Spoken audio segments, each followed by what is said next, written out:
The dim, amber glow of the Onyx Lounge in downtown Manhattan was meant to feel exclusive, upscale, a playground for the city's elite. But tonight, it just felt suffocating.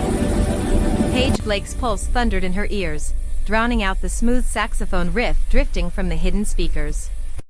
Her best friend's text still glowed on her phone, "He's here. With her.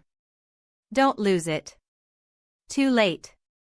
Across the room, in a deep leather booth, sat her boyfriend of 3 years, Charles Davenport, the charming investment banker who'd sworn up and down that Vanessa from his office was just a work thing. Vanessa's manicured hand rested high on his thigh. His fingers were twisted in her hair. Their laughter cut through the low hum of conversation like shards of glass. Paige's chest tightened, a sharp, icy stab that stole her breath. For a heartbeat, she couldn't move. Then the hurt twisted into something hotter of rage, pure and blinding. She crossed the polished marble floor, heels clicking like gunfire. The crowd parted instinctively. Charles. His head snapped up. The easy smile he'd been giving Vanessa faltered, replaced by irritation. No guilt. Just annoyance, like she'd interrupted a business call. "Paige. What are you doing here? I could ask you the same thing." Her voice was steady, colder than she'd expected. Her eyes flicked to Vanessa, who suddenly found her martini fascinating.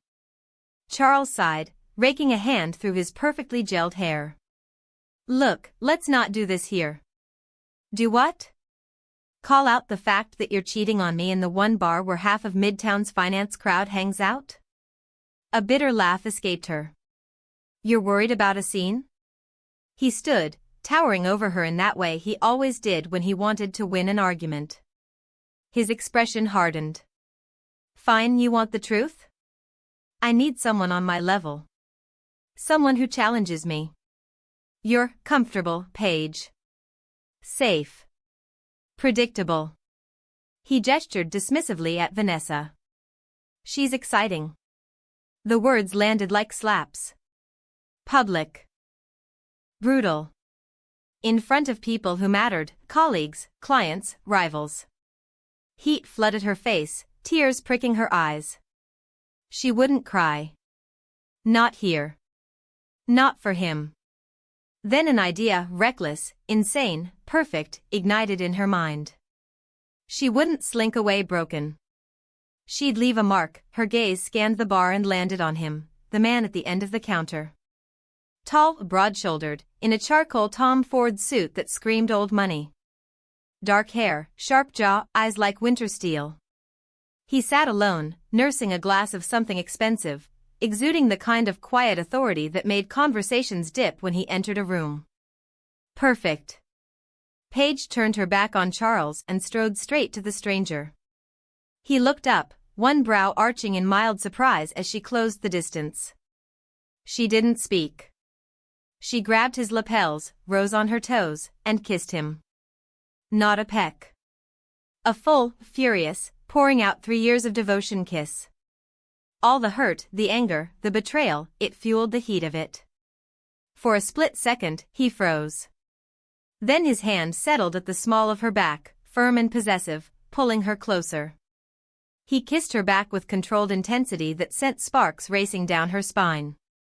She broke away, breathless, lips tingling. She didn't look at him. She turned to Charles, whose mouth had actually dropped open. "Turns out, Charles," she said, voice ringing clear across the suddenly silent bar, "I was looking for exciting too."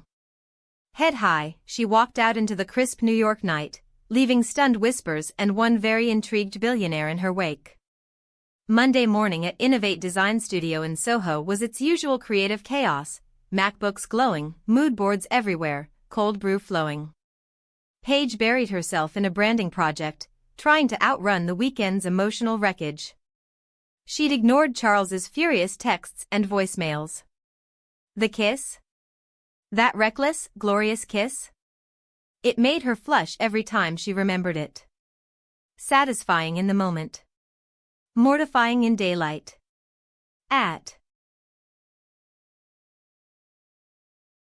The office erupted in frantic chatter. An urgent all-hands email had hit every inbox. Subject: immediate company-wide announcement, do not miss. Innovate Design Studio had been acquired. Effective immediately. They were now a wholly owned subsidiary of Harrington Global Media, the sprawling empire that owned everything from cable networks to streaming platforms. A town hall at 11 a.m. would introduce the new CEO. The conference room was packed, anxiety thick in the air. Paige stood near the back with her team, cracking nervous jokes. Guests were trading artisanal coffee for corporate Keurig pods, her coworker Leo muttered. Just hope the new boss doesn't gut the creative team, Paige whispered back. At 11 sharp, HR Director Henderson took the makeshift stage, visibly sweating. It's my privilege to introduce the leader steering us into this bold new chapter. Mr. Christopher Harrington. The man who stepped forward made Paige's stomach drop to the floor. Him. The stranger from the bar. He looked even more commanding under fluorescent lights, tailored navy suit, crisp white shirt, that same quiet, predatory stillness. His cool gray eyes swept the room, assessing. Then they found her. Recognition flashed. Surprise. And something that looked dangerously like amusement. Her heart slammed against her ribs. Blood drained from her face. He delivered a flawless corporate speech: synergy, innovation, growth. Every word polished, bloodless. But when his gaze flicked back to her, it felt personal. Threatening. Afterward, as employees filed out in stunned silence, Christopher descended from the stage. People parted like the Red Sea. Paige tried to melt into the wall. He stopped right in front of her. Miss Blake, he said, voice low and smooth, extending his hand. I reviewed your file this morning. Impressive portfolio. His grip was warm, firm. The contact jolted her 5 minutes. He leaned in slightly, voice dropping. We have unfinished business to discuss.